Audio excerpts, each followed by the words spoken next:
Sure, we need it to survive, but it is so much more than that.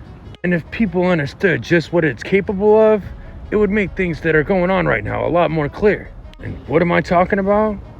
Water. Something we've been discussing a lot about on my account lately.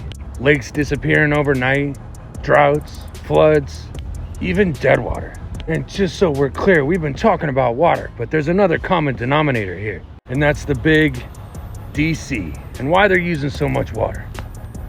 Now, if you're watching this video, I assume you at least have a small idea of what water is capable of. Like what happens to water when you expose it to audible sound and frequency.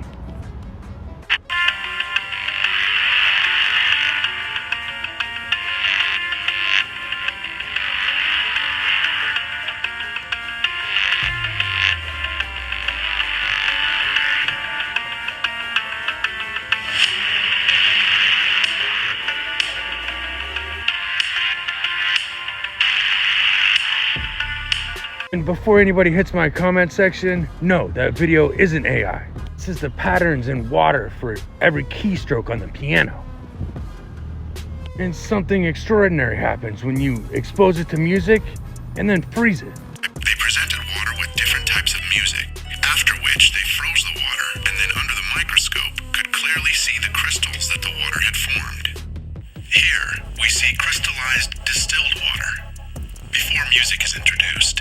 And now the transformation when it is exposed to Mozart.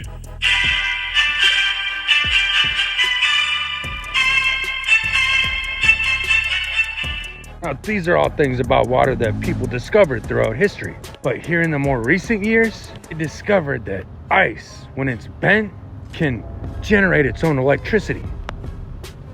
Which you think a lot more people would know about that. And another interesting thing that not a lot of people know is that you can magnetize water.